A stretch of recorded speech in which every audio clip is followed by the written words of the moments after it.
Spark Books here. Today, I'm going to explain the book, The Fine Art of Small Talk, by Debra. Take care, enjoy the book, and have a nice day.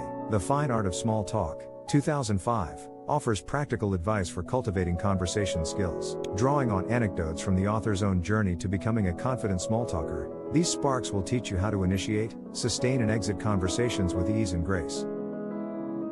Key idea number 1, small chat is teachable. Shy folks assume they'll never be good communicators because they're shy. Small conversation isn't innate. We need to rethink small chat. Small chat can be learned. Some people are naturally better at social situations. Most of us must practice talking. The author, a shy, overweight bookworm, chose engineering because it required little communication. She felt anxious when her job required meetings or conferences. She went into autopilot, asking them what they did. Every conversation ended within minutes. She knew her weight and self-esteem were holding her back around 40. Her marriage ended. To meet new people, she shed 65 pounds and took care of her health. She then imitated successful conversationalists to improve her social abilities. Her companion urged her to approach a man who had glanced at her at a bar one night. When she introduced herself, Rex was thrilled. That night's chat bonded them. Rex eventually disclosed that he had been too shy to approach her that night at the bar. Small discussion revealed someone else's insecurity and that her friendship with Rex wouldn't have existed if she hadn't approached him. She committed to learning this technique and teaching others. Her company, The Fine Art of Small Talk, has taught thousands of individuals how to talk. You can master communication by following these sparks. Key idea number 2, you should always start a conversation. Rejection keeps many from talking to others. After public speaking, stranger talk is the biggest social dread in the West. If you want to expand your network, you have to risk approaching others. You must overcome rejection fear to start a discussion.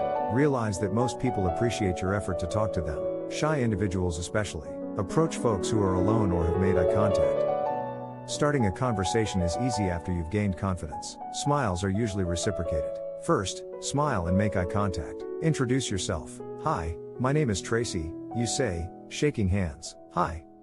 You may wish to approach a group. It's harder but doable. First, show the group your interest by listening to the speaker from afar. Most groups notice and include you. Before you speak, let the gathering get to know you.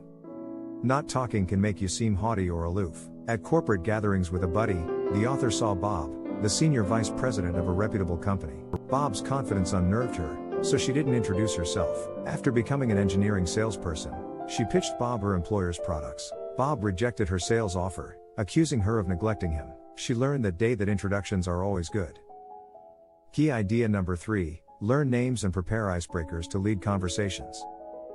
Ever talk to a stranger who made you feel comfortable? The stranger probably did this on purpose. We hope others will lead conversations. Expert communicators realize that leading a conversation creates favorable feelings that make others want to work or associate with them. Acting like a host makes it easy to lead a conversation. Like any host, remember everyone's name. What's your name? After introducing yourself, emphasize your to show appreciation. Introduce newcomers by name and continue the conversation. The author once introduced herself to the first 3 guests at her table. She introduced herself and then the other visitors to the other guests. She created a welcoming environment and became the group leader. After introductions, you choose subjects. Preparing icebreakers can help. Asking individuals what they do for a living rarely leads to a deep conversation, so try something else. Instead, ask how they got started in the field at a business gathering or about their hobbies at a social affair. Creative questions may spark a more engaging conversation. The author saw a party reporter undercover on TV. After introducing herself, a random guest asked her star sign, starting an astrology conversation. Your icebreakers don't have to be this aggressive, but they should show interest in your conversation companions. Key idea number 4, open-ended inquiries deepen interactions. Weekend? How are you? Work? These daily questions all get the same answer. Good. Yours? These exchanges lack the earnestness needed for deeper replies. Better conversationalists explore deeper and avoid mundane questions. Open-ended inquiries strengthen talks the most. Open-ended questions show you care what others say. They let you probe a speaker without being intrusive. What did you think of that movie? Let's respondents decide how much information to share. You ask your youngster, how was school? A curt fine is normal. Instead of letting the topic die, ask another open-ended question. Ask what class she loved that day and why. If you ask open-ended questions and listen to your child, she may reveal more about her interests and friends. Small chat helps you understand your child. Before asking a coworker about his weekend, tell him about yours. Even if you don't start the conversation, You can model the kind of conversation you desire. You decide what questions are appropriate. You can prepare open-ended questions for strangers like interviews. However, your conversation partner's reaction is crucial. If you ask your coworker anything personal and he switches to business, it's likely he doesn't want to speak. Return to his favorite topic. Key idea number 5. Maintain dialogues with various inquiries and contextual clues. Small discussion often reaches awkward silences. However, waiting for someone else to speak risks ending the conversation. Instead, lead the conversation out of awkward silence. Asking an open-ended question that shifts the conversation can fill a lull. Form, family, occupation, recreation, and miscellaneous can help you remember open-ended inquiries. The first 3 categories are self-explanatory, but miscellaneous allows for creativity. Ask a new acquaintance if she's read anything good lately. Ask how others met in a group conversation. Sometimes it's hard to think of form inquiries, or a question about the person's background may not be appropriate. In these cases, pay attention to your surroundings and the person you're talking to for indications to restart the conversation. When the discussion slows or you want to start a new one, talk about what the individual is wearing, the venue, or the event. Ask wedding guests how they know the bride or groom. Always speak honestly. Beware, avoid certain subjects. Discussing gossip, controversial themes, or personal disasters will usually make your conversation partner dislike you. If you're chatting to a casual friend, avoid asking about her employment or family members from a previous conversation. She may have changed since you last chatted. Asking about her job loss or family death could make the conversation unpleasant. Ask generic inquiries and let her tell you about her life. Key idea number 6. Attention to body language and verbal clues improves listening. Ever felt like your discussion partner wasn't listening? If so, you were likely frustrated and offended, and you may have stopped talking to that person. A conversation works best when all sides feel heard, understood, and valued. That means you must actively listen and carry a discussion.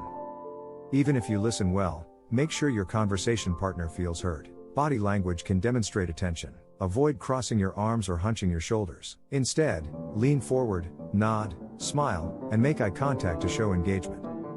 Verbal cues that demonstrate active listening are equally significant. Nicholas, an 8-year-old, illustrates this. Nicholas told his father about his day after school. He played football, painted mountains, and ate pizza. Nicholas was furious when he saw his father reading the newspaper. His father stopped reading and echoed his son's words. Nicholas wanted a real relationship, not his narrative repeated. Many options exist to interact with speakers without interrupting. Ask about narrative specifics. Respond enthusiastically if you like the story. Paraphrasing can clarify and avert misunderstandings in some cases. You can even utilize your listening abilities to connect what your conversation partner is saying to other things you're reminded of. Thus, you can easily switch topics. Key idea number 7. Gracefully and honestly ending a conversation can strengthen it. A bad ending can ruin a good talk.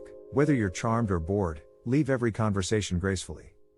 Luckily, there are a few simple ways to end a discussion well. Return to your discussion's highlight first. You might address someone by name and say how great it was to discuss healthcare issues. If you wish to talk again or exchange emails, you must gently request a follow-up. After that, tell what you'll do next, shake hands, and say farewell. Keep your word. If you say you're going to see the conference displays and then your conversation partner finds you having another conversation, he may suspect you weren't having fun. This may harm him and damage your new relationship. Introduce your conversation partner to a new group member before leaving. This can allow your initial acquaintance expand his network and avoid him feeling abandoned. Exiting can help you network. For instance, you want an engineering job. Your friend may know someone who can assist you find a job. He may guide you and introduce you in the ideal case. If not, explain you appreciated talking with him but need to find someone who can help you. You'll be remembered for your kindness and for moving on. Spark's main message. To view more content like this, subscribe. Don't forget to like and turn on notifications. The channel really benefits from it. I appreciate you being here.